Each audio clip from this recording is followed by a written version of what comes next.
My 12 New Steps for ACOAs, followed by a group discussion led by Tony Allen, recorded live at the U.S. Journal Training and Changes Magazine-sponsored 7th Annual National Convention on Children of Alcoholics, held February 24th to 27th, 1991 in Orlando, Florida. Well, good morning, everybody. Thanks for getting up. I was walking in here with a young lady.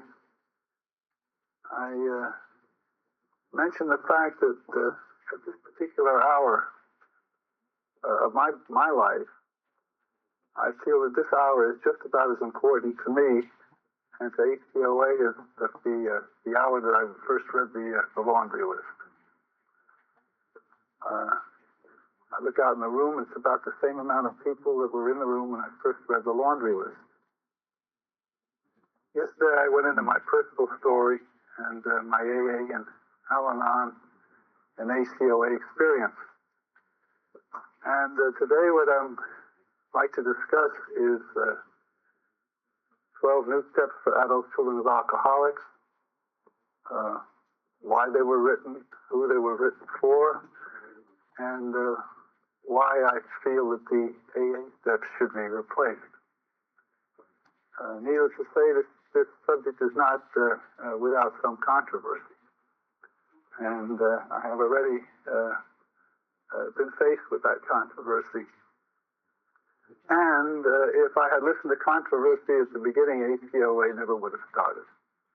Because if you look at the superstructure or the structure of the 12-step movement, Alcoholics Anonymous is truly their parent. And Al-Anon is, in many essences or many areas, the mother. And so along comes a movement, which is the children. And if you look at it, the alcoholic comes into Alcoholics Anonymous, and if they get sober, we get sober, I got sober, and I was told that all I had to do was to stay sober, and I had a successful day. And the Al-Anon person comes in, they're told to attend meetings, take the focus off their husband or wife, put the focus on themselves, learn how to detach, and they'd be okay. And this is terrific. And then all of a sudden the ACOA movement starts, and these two parents have to look at what they did to the children. And needless to say, it makes them very nervous. As an AA member, I was living in, before I became an alcoholic, recovering alcoholic, I lived in bars. I was never home. So my 3 children were brought up, and I was never with them. So all of a sudden I joined Alcoholics Anonymous. I got sober. I went out to help others. I went to a meeting every night. And as my daughter said, I was running around helping strangers. And meanwhile, I had abandoned my family just as much through AA as I had in bars. As far as my children were concerned, the only difference was I was now mouthing some slogans that they didn't understand, was talking about a higher power that I had never heard from me before, whenever I happened to stop by at home. So as an ACOA, what I did was I again abandoned my children on an almost deeper level. When I came into Alcoholics Anonymous, I was presented with 12 steps. And these 12 steps taught me that I had to clean up my act, make amends, admit to God, myself, and other human being the exact nature of my wrongs, and go out and proselytize, go out and present the Alcoholics Anonymous program to others in order to help them. And I believe all of that basically is a wonderful tool for recovering alcoholics. I think that basically the AA steps not only are not appropriate for adult children of alcoholics, I believe that the AA steps drive ACOAs crazy. And now I would like to launch into this discussion. I'm very good at, incidentally, telling my own story. I'm not so hot at this. I feel like I'm sort of giving a lecture, and I'm beginning to sound like an authority figure. And authority figures, as I say, scare the hell out of me. So I'm beginning to scare myself. So if I sound too authoritarian, raise your hand and I'll try and stop. So first of all, I'd like to go through these ACOA steps. First of all, in AA, I'll start off with the AA step. We admitted we were powerless over alcohol and their lives had become unmanageable. Well, as a 2-year-old or a 3-year-old, I really wasn't powerless over alcohol. I mean, I wasn't drinking it. It had no particular effect on me physically, except the fact that my mother had drank it for the 9 months that I was in the womb, which means I was almost practically, I guess, like, didn't work out to be a total alcohol fetal baby, syndrome baby. Anyway, the step I've offered is we admitted that we were powerless over the effects of living with alcoholism and that our lives had become unmanageable. Now, what are the effects of living with alcoholism?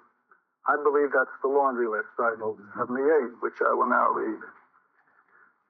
These are the effects of having lived with alcoholism or a dysfunctional family. We became isolated and afraid of people and authority figures. We became approval seekers and lost our identity in the process. We are frightened by angry people and any personal criticism. We either become alcoholics, marry them or both, or find another compulsive personality such as a workaholic to fulfill our sick abandonment needs. We live life from the viewpoint of victims and are attracted by that weakness in our love and friendship relationships. We have an overdeveloped sense of responsibility, and it is easier for us to be concerned with others rather than ourselves. This enables us not to look too closely at our own faults, etc. We get guilt feelings when we stand up for ourselves instead of giving in to others. We became addicted to excitement. We confuse love and pity and tend to love people we can pity and rescue. We have stuffed our feelings from our traumatic childhoods and have lost the ability to feel or express our feelings because it hurts so much. Denial. We judge ourselves harshly and have a very low sense of self-esteem. We are dependent personalities who are terrified of abandonment and would do anything to hold on to a relationship in order not to experience painful abandonment feelings which we receive from living with sick people who were never there emotionally for us. Alcoholism is a family disease, and we became power alcoholics and took on the characteristics of that disease even though we did not pick up the drink. Power alcoholics are reactors rather than actors. Now, those are the effects. That's my personality profile. That's what happened to me as a victim, being brought up in an angry, abusive atmosphere. Sexually abused, overtly, covertly, emotionally abused, verbally abused, physically abused. And that is what happens to people, children brought up in that kind of an atmosphere. Many of us became post-traumatic stress disorder victims, frozen feelings. Frozen feelings are some of the effects of having been brought up in this kind of a home. Anyway, also anger, of course, which is mentioned in here, guilt, shame. But the basic effect of having been brought up in that kind of an atmosphere is fear. I feel that I'm a fear-based person. Just about everything I've ever done has been based on fear. So anyway, I believe I've covered the first step. The second step of Alcoholics Anonymous stated we came to believe that power greater than ourselves could restore us to sanity. When Bill Wilson was asked what he meant by restored to sanity, he says, if I don't pick up the first drink, I'm restored to sanity. I agree with that. I think that's certainly valid for members of Alcoholics Anonymous. But me as a member of Adult Children of Alcoholics, when I looked at the step, I skipped it. First of all, when I was an AA member, I looked at it and I said, gee, if they take away my insanity, there's no Tony. My whole life, I mean, I was an insane person, and I kind of liked it. You know, I was euphoric, up and down, did crazy things, and seemed to function at a pretty high level financially. I made a lot of money. Anyway, when how would I put it? When I helped get the ACOA movement started, one of the members came to me and said that the group had a discussion, and they asked me to write new steps for ACOA, which I did in 1979. So that was 78 or 79. I wrote 12 Steps for Adult Children of Alcoholics, and some of these are included in these new steps, which I'm offering now. The steps, at that time, I wrote them, and a new member came into the ACOA movement who was a psychiatrist, and what I asked him to do was to edit the steps for me so I could make it a we steps rather than just me. He did, and the steps were in rather psychiatric jargon and did not get too popular. They still use them some places in Brooklyn. I hear some places in California. But anyway, if you look at the second step for an ACOA, we can't believe power great in ourselves could restore us to sanity. That's the AA step. Restoration means to be given back something that I once had. If you look that up in the dictionary, that's what it says. And as an ACOA, as a child being brought up in a crazy, alcoholic, abusive family, there was no sanity. So there was nothing for me to be restored to. When I looked at the step from an ACOA basis, what they were saying was that basically I would have to go back to the insanity of my family. That was all I had to be restored to. So the step I'm offering for ACOA is we came to believe that a power greater than ourselves could bring us clarity. Clarity means clearness of vision, being able to see clearly. And there was one dictionary I looked up, and it said that it can also mean freedom from guilt and freedom from shame. So it struck me that clarity is a far better condition for me to be restored to than to a sanity that I never experienced as a child. Now, we come to one of the tougher problems. The third step of Alcoholics Anonymous stated that we made a decision to turn our will and our lives over to the care of God, as we understood it. Now, one of the basic problems for me as an ACOA is the trust issue. And I'd like to read something here that I got in a very, very spiritual book. And this has to do with the spiritual beginning of children who are hopefully all of us on a spiritual path.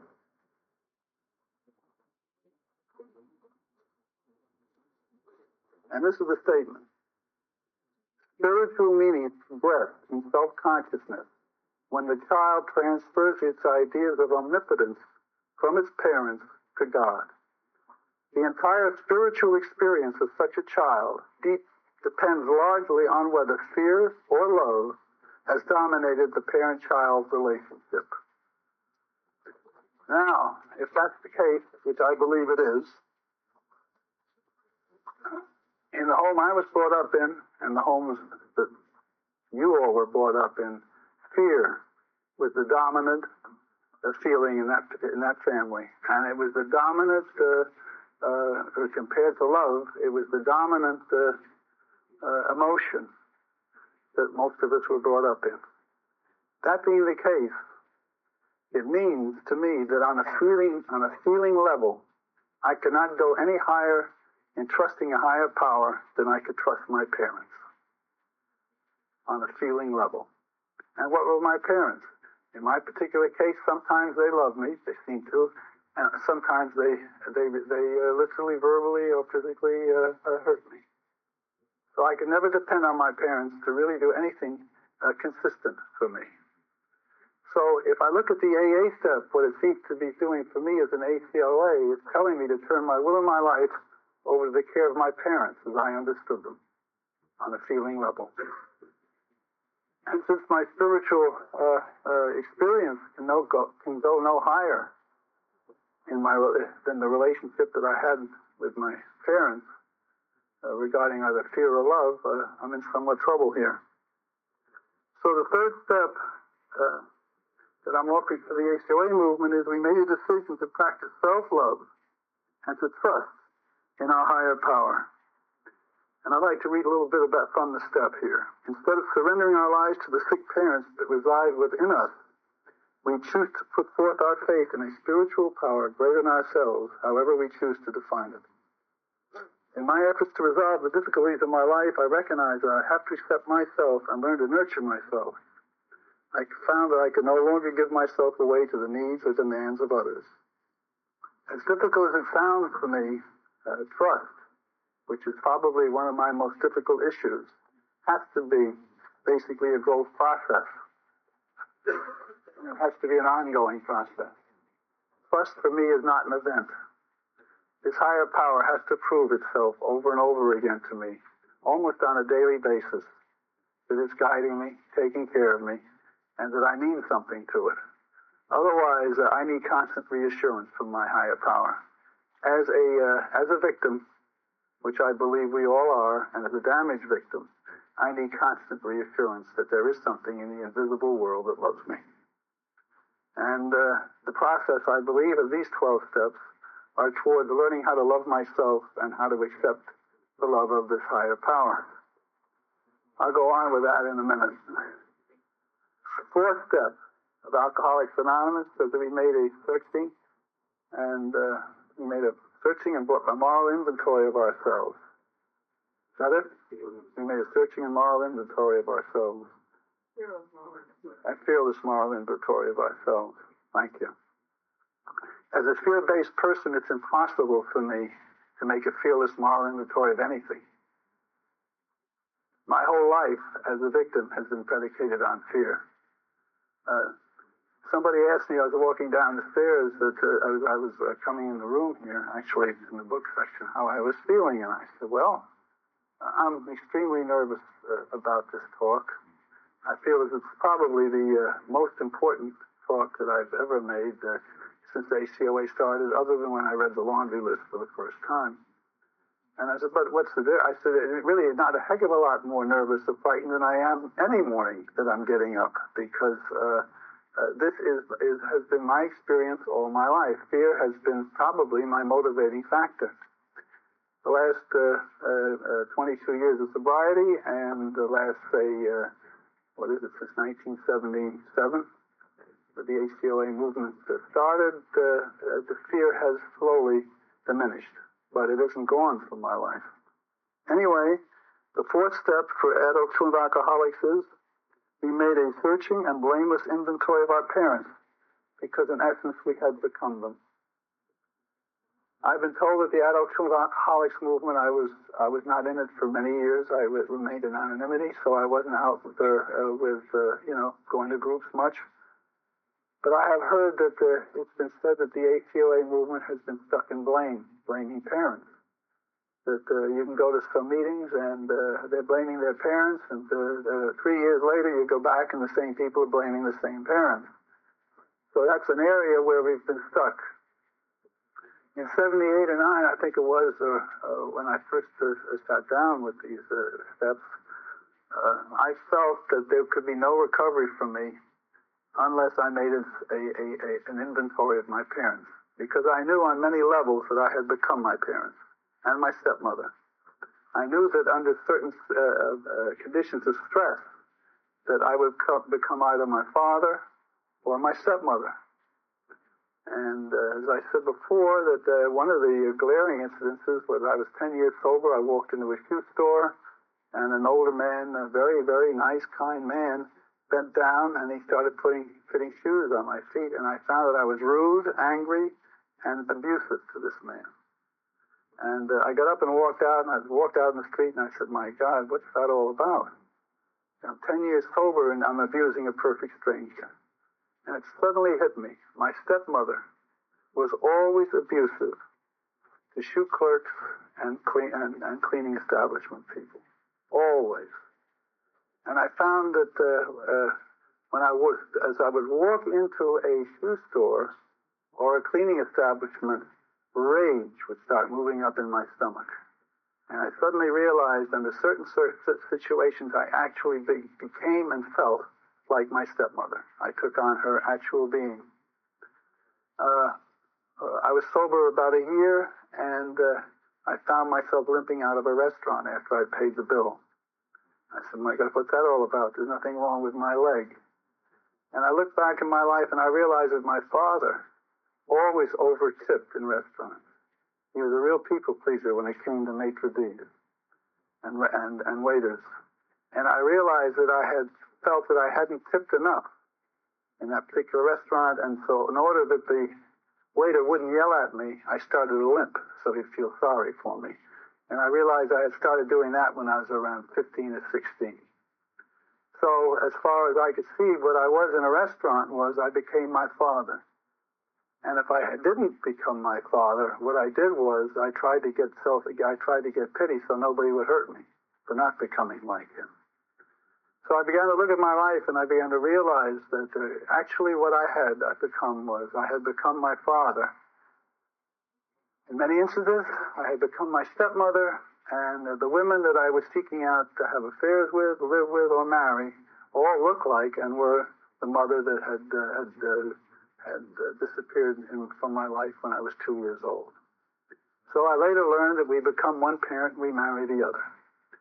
So basically what I found out was that in order to have any type of forgiveness at all, I had to take a searching and blameless inventory of these parents and these people who had brought me up, see what their positive aspects were and their negative aspects, look at them really from an objective viewpoint, look at some of the patterns of life that they used, look at some of the words that they used, look at some of the biasness they used. My father was Jewish, my mother was Christian, and my father was about as anti-Semitic as you could get. He hated being Jewish, and he didn't like Jews. And he taught me that I should never play with Jews. Above all, I should never marry one. And that basically Jews were socially inferior to Christians, although they were intellectually superior. So in essence, I took on all those characteristics. One of the hardest things for me to do is to basically cut down on anti-Semitism, because I became an anti-Semite just like my father. So it's one of the issues that I have to work on a daily basis. So what does it really mean? Half of me looks at the other half with disgust. It's a wonderful way to be brought up. So in order to forgive myself, I have to take an inventory of my parents and learn how to forgive them. In order to forgive them, I have to learn how to forgive myself. Hopefully, the 4 steps of ACOA, this new 4-step, will help the movement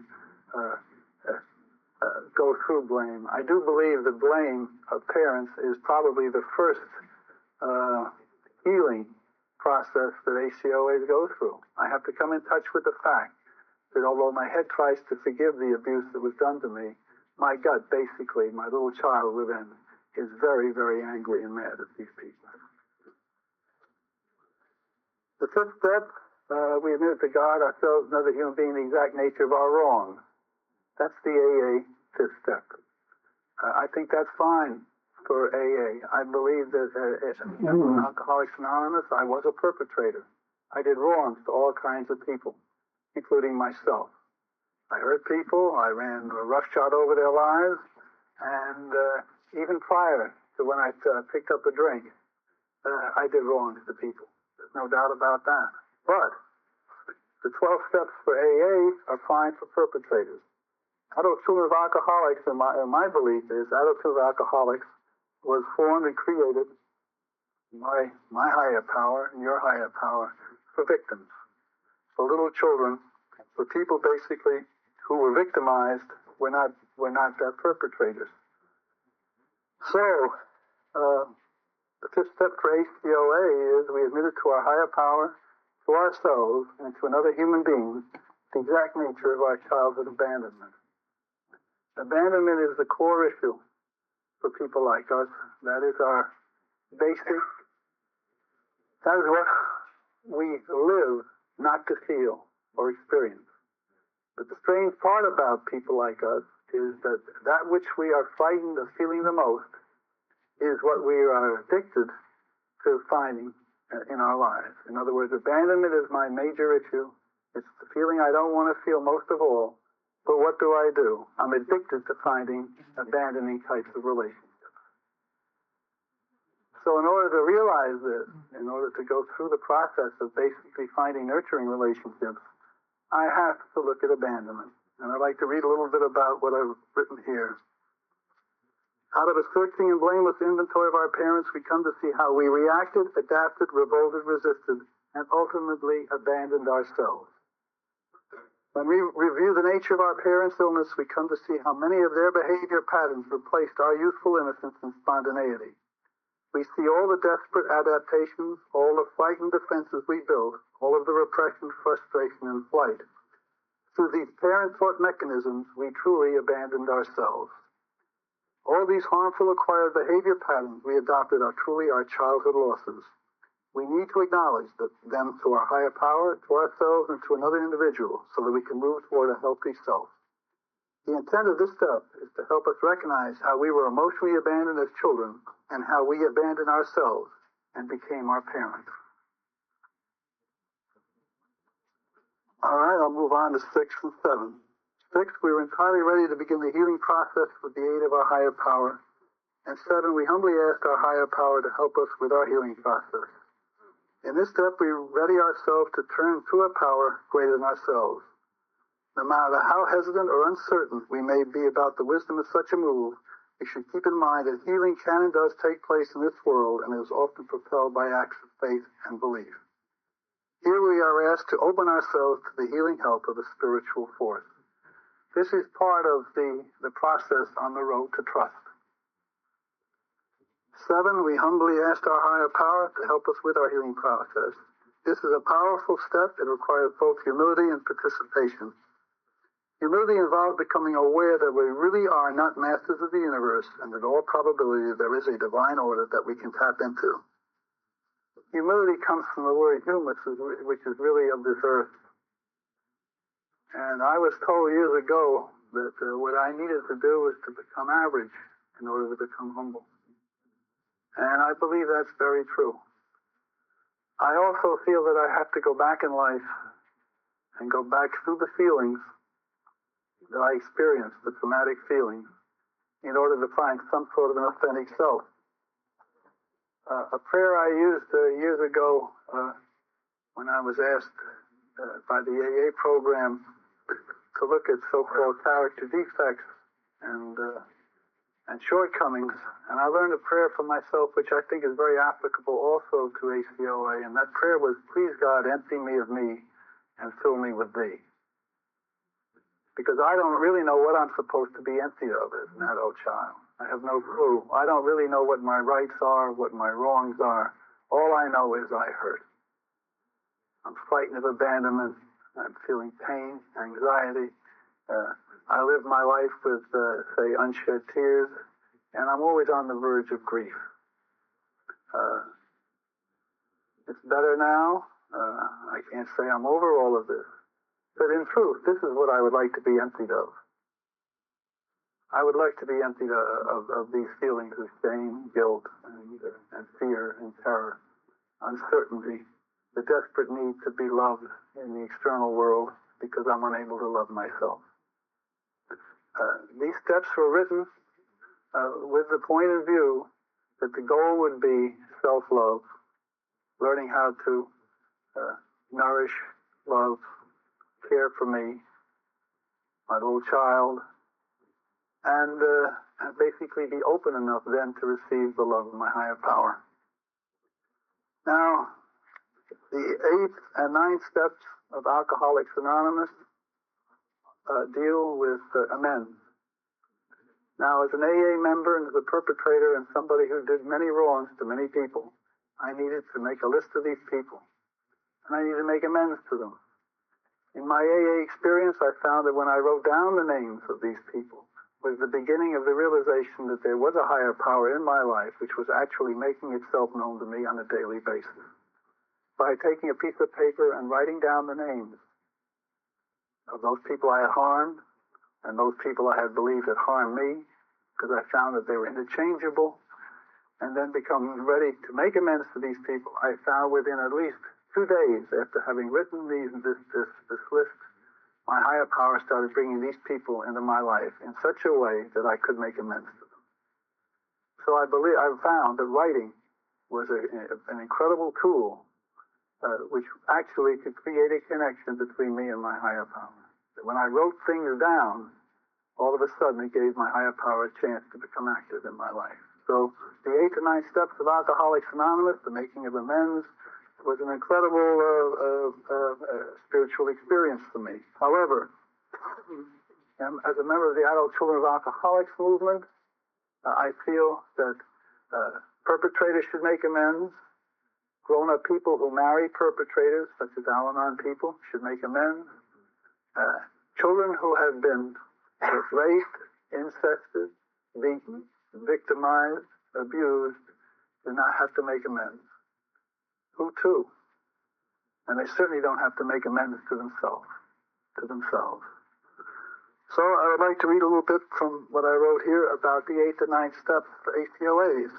8 steps. Incidentally, when I say I wrote, I'm offering these steps to the ACOA movement. Some of these steps came to me from outside sources. Some of them came to me through things I've read. So I'm not claiming authorship of these steps. 2 or 3 of them I am. But I claim authorship of the laundry list. These 12 steps is something that I feel have been given to me over a period of years by a power greater than myself and from a power greater than myself.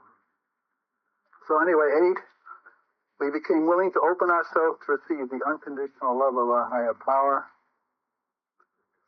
9, we became willing to accept our own unconditional love by understanding that our higher power loves us unconditionally. In our alcoholic homes, we were the victims and our parents were the aggressors. As we internalized our parents, we became our own aggressors, unable to give ourselves anything but self-hate and self-criticism. Now we are willing to let go of the idea of ourselves as either victim or aggressor and open ourselves to the unconditional love of our higher power. As we open up, we are flooded with the warmth and love and acceptance we were denied as children. The infinite source of love is always available to us, waiting only for us to open the gates and let it in. Around 1979 and 1980, I read a book on the kahunas, the medicine men or the wise men of Hawaii. And one of their spiritual practices, they believed that on this level of experience, there's 3 of us. In other words, there's Tony that you see talking now to you all on this level, and there's you all on your level, and we're all on the same level together. About an inch above our heads was our higher power. And each one of us has an individual higher power, and that higher power is one with God. So my higher power, invisible higher power, is one with God, and your indivisible higher power is one with God. And then down around this area in us is our little child. And as I was reading this material, I began to realize that there was really some truth in this. Because every time I got hurt, every time I was abandoned, every time something seemed to go wrong in my life, I would get a pain in here, which was unbelievable. And I began to realize that in this particular area of my body seemed to reside a personality all of its own. The Hawaiians teach that in order for me to achieve some sort of spirituality, that I have to love this little child. So what I did at the next ACOA meeting, I described what I just described to you, and I took my arms and I shut my eyes and I started hugging myself and I started saying, I love you, little Tony.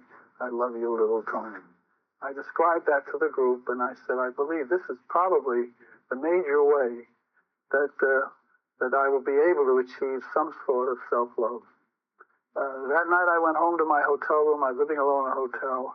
And I sat and I hugged myself. I shut my eyes and I visualized myself as a little child, 2.5 years old, on my father's knee from a picture. And I started hugging myself and I said, I love you, little Tony. I love you, little Tony. I love you, little Tony. I got to 5 and I started sobbing. And I realized at that time that it was the first time in my life I had ever loved myself. And the Hawaiians teach that in order to love myself, I have to love this little child within me. Now, I don't know whether that was the beginning of the loving of the little child within, or what happened. But apparently, for me, that's when, just about every day of my life, this morning before I came downstairs, I sat upstairs and I hugged myself. And I said, I love you, Tony. I love you, little Tony. I love you, Tony. I love you, little Tony. I want to love little me and big me because I figured we both needed it for this hour. And then I prayed and I said, please, God, help me to be your instrument in this talk. I believe that the reason probably I have been brought out of anonymity is basically to present new steps to the ACOA movement. So, from my viewpoint, as I say, this is probably one of the most important hours of my life.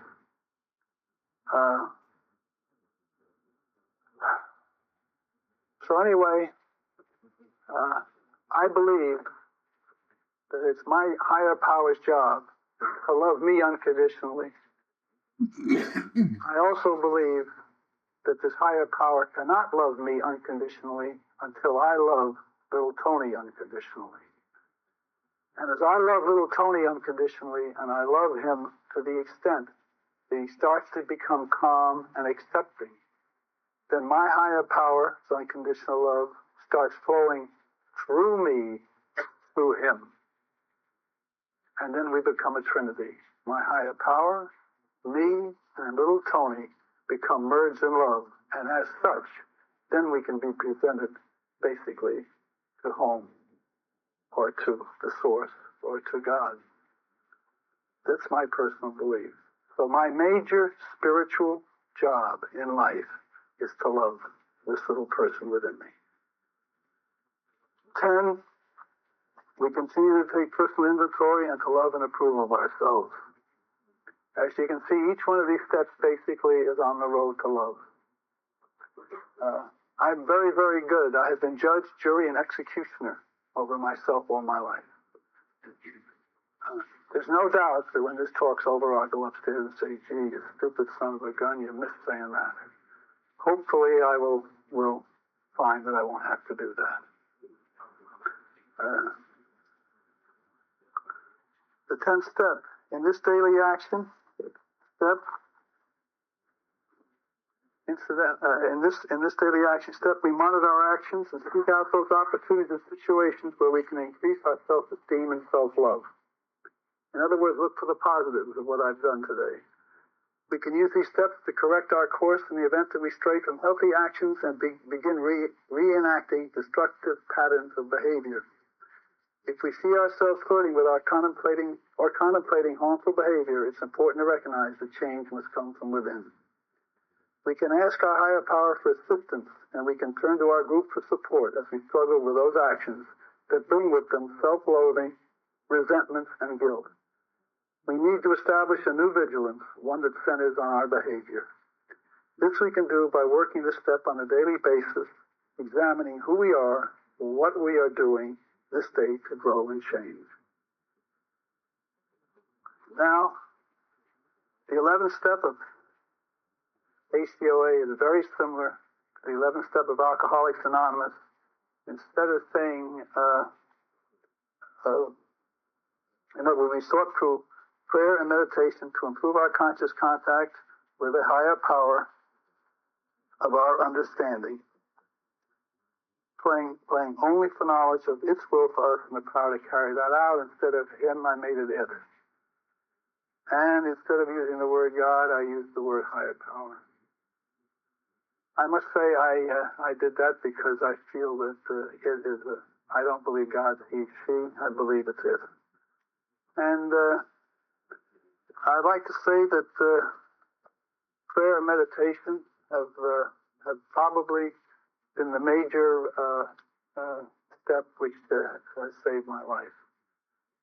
As I said, my first 11 months in Alcoholics Anonymous, my hands were sweating so bad that from fear and terror, I really couldn't shake anybody's hand. My sponsor and he took me over to Transcendental Meditation, where I was initiated into the TN discipline. And the first day that I was taught to meditate, I was walking through Central Park in New York, and my left hand had stopped sweating. And I must say at that particular time, I wondered whether it was the Jewish half of me or the Christian half which had stopped sweating. I saw from this experience that the meditation basically could change me physiologically, that it could change my chemical makeup. I went back for the refresher course 2 or 3 days later, and after that meditation, my right hand had stopped sweating. And I realized that basically meditation was a way of changing me physiologically. And I began to study all kinds of spiritual readings, and I got into Western mysticism, Eastern mysticism. I discovered that Western mysticism basically seems to concentrate on the head. In other words, I see you as the Christ. I love you. I do a lot of mental work in order to try to become one with my higher power. Eastern mysticism, on the other hand, concentrates mostly on the body. Their belief system states that there has to be a physiological transformation. There has to be a physiological change in the body in order to effect a permanent spiritual transformation. In other words, the big book of Alcoholics Anonymous talks about God consciousness. And it talks about the overwhelming God consciousness, which our early founders received. Bill Wilson had an overwhelming spiritual experience, as did Marty Mann had an overwhelming spiritual experience. Most of us who came after those two people have had what is called basically an educational variety of spiritual awakening. My spiritual awakening has been going on and on and on and on, and I have not had that overwhelming spiritual experience that the founders of AA had. On the other hand, after Bill Wilson had this spiritual awakening, as did Marty Mann, they tried to recapture it over the next 25, 30, 35 years and never could. In fact, I was at the meeting that Marty Mann spoke, and she said she had just gotten over a 20-year depression. She'd just gotten initiated in transcendental meditation. What I'm saying is that I learned that in order to get myself aligned with my higher power, I had to give up caffeine. I had to get rid of smoking 3 to 3.5 packs of cigarettes a day. I had to get off of sugar, which I'm now 5 days off of again.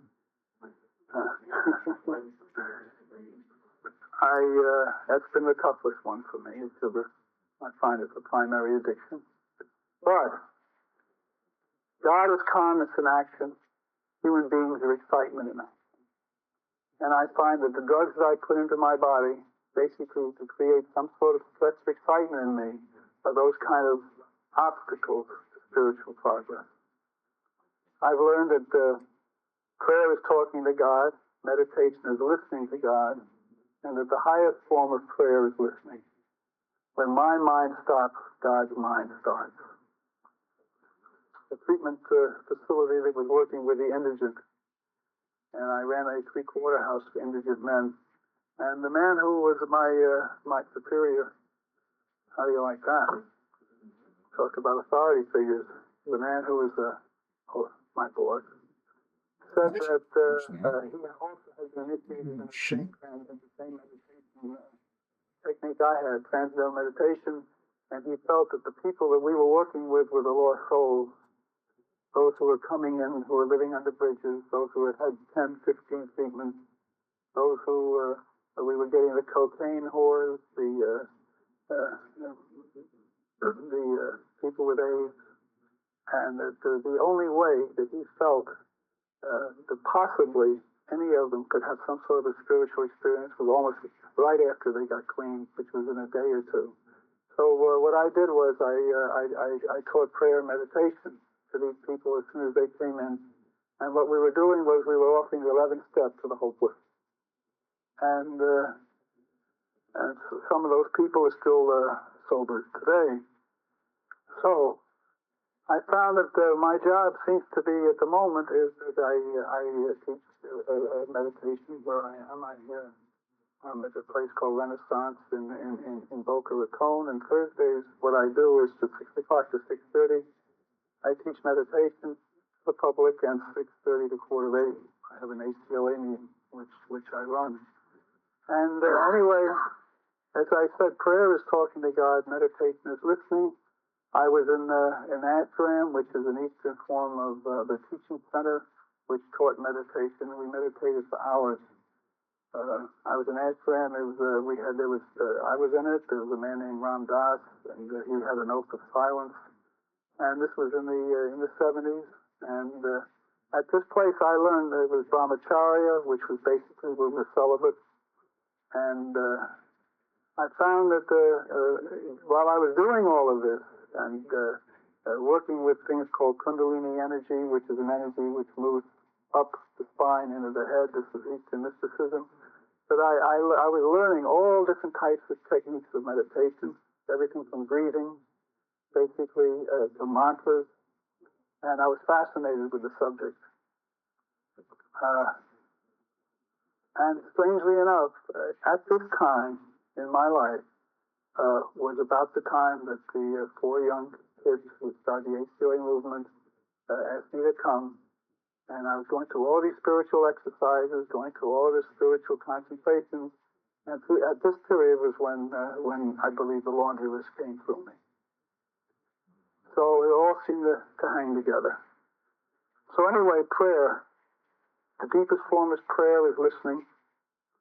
And when I listen, I hear the silence. And there was a book once written called The Thunder of Silence. And as I listen to the silence becomes God. Now, for adult children of alcoholics, silence is a very threatening sound. Because the deeper I get into silence, what did silence mean in my household? There was always silence before chaos. So silence for me, in my sick background, puts me back into fear and terror. Because the deeper I get into it, the more I'm waiting for the explosion. The more I'm waiting basically for the terror and the horror of my childhood. So meditation for us becomes a deeper experience. It really does. While it's in my mind, I would like to talk, which I had forgotten, a little bit about abandonment again. It is true that abandonment is something that we've all suffered here. It's a horrendous feeling. It is it's a gut-wrenching experience. And it's part of all of our lives. There's anybody in this room who has not suffered abandonment at deep, painful levels. I came across a teaching in the East which states that those of us of the human race who have not suffered abandonment at a very deep level cannot make the next level of spiritual awareness. In other words, abandonment is the passport to the next spiritual level. So those of us who have suffered abandonment, I would like to offer the proposition that in actuality, it's a huge spiritual plus. Because it's an emptying out feeling. And nature abhors a vacuum. And as I'm emptied out of humanness, my spirit can start moving into the God-shaped hole if I allow it to. That hole has always been filled up with people, places, and things for me. And if I can allow myself to feel the feelings, stay empty, it allows this void to be filled up with spirit. And then the process comes, please God, empty me of me and fill me with thee. Somebody once asked, what is the Buddhist void? What does the Buddhist void feel like? And the answer came back, the Buddhist void is emptiness without fear. And that's hopefully what I hope to achieve in this lifetime. Feeling that emptiness and aloneness without the fear. You can hear my voice. That means I'm frightened. So hopefully there'll be a day when I can describe that experience without the fear.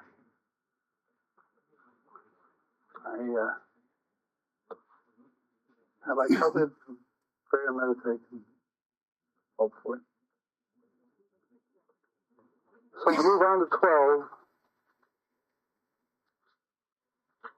The Alcoholics Anonymous 12-step states that we need to go out, having had a spiritual experience as a result of these steps. That was the original. Having had a spiritual awakening as a result of these steps, we try to carry this message to other alcoholics and to practice these principles in all our affairs. That's pretty self-evident. Now that I'm spiritually more sound, I then go out and share this experience with other alcoholics, hopefully to bring them into Alcoholics Anonymous. I think that's wonderful for AA. But for adult children of alcoholics, we have had a spiritual awakening as a result of taking these steps, and we continue to love ourselves and to practice these principles in all our affairs. Self-love and self-acceptance inevitably lead us to feel connected with a larger universe. When we were victims in an alcoholic household, we lost our authentic self to the demands of the disease. Throughout our adult lives, and especially in ACOA, we have been attempting to recover and cherish our authentic, spontaneous self. Through working these steps to the best of our ability and developing a relationship with our higher power, we can gain a wonderful new awareness and an opportunity to truly change. We can find a happiness and contentment beyond anything we could imagine. This does not mean that our life will always be trouble-free, only that we can readily and confidently deal with life's problems. There is a solution beyond ourselves. By working the ACOA program daily and admitting we are powerless over the effects of living with alcoholism, we can learn to love ourselves. And when we do, we are free to love others in a new and healthy way. By sharing with each other, we act as a mirror, reflecting our new growth and love. By using this program in all our affairs, we can dispel the old destructive personalities that so crippled our enjoyment of life. No longer do we imitate a normal life, now we embrace it. So, it is my personal belief that I'm here basically by the grace of my higher power this morning to present 12 steps for victims rather than perpetrators.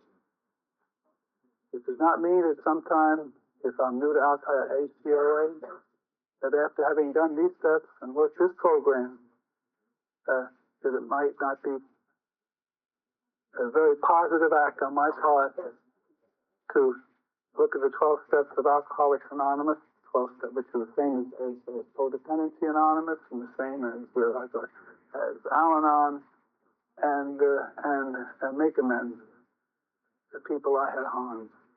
But as children, and that's what we're working on in ACOA, what I need to do is to put the focus on learning how to love me and not to blame and shame myself. Fear is what I am. I'm a fear-based person. ACOA is what I am, and codependency is what I do.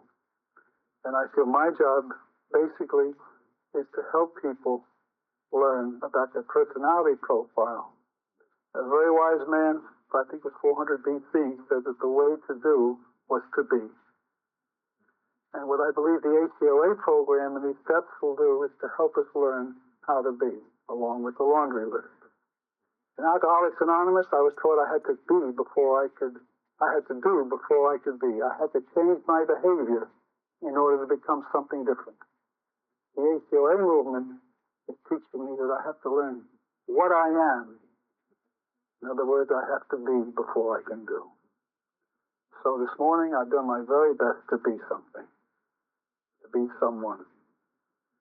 And I hope this has been of some help to you. I know it's been some help to me.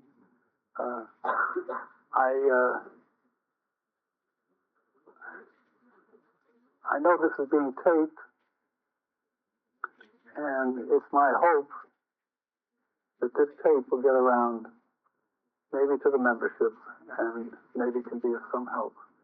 So I thank you very much, and now I'd like to have you in discussion.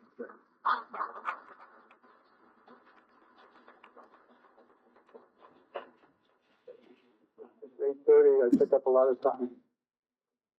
Yes, sir. By the way, I think it's perfect. I honestly feel that there should be no music in meditation. I believe that there's different levels of meditation. I believe music, water, is distraction. My personal belief is that what I am trying to do is to hear the still small voice within me. And I'm trying to go beyond the mental level. So what I use basically is I relax my body, I relax all the way up, and I count backwards from 10 to 0. I inhale God, exhale loves me. And as I get calmer and calmer, I then say, please God, reveal yourself to me now. And I listen to the silence. as long as I can without a thought. Even if it's just for 1 or 2 seconds. For those 1 or 2 seconds when my mind stops, I'm truly humble. My mind is not working. And I can then hear the silence. And the silence is God. For me to use anything else, music, water, is very distracting. But the most important part of that meditation is please God, reveal yourself to me now. And the moment of listening is when I can make the God contact. I'm not saying that whoever else's meditations they're perfect. I mean, I'm just giving mine. I can't use, this is what I use. So I've been taught that anything other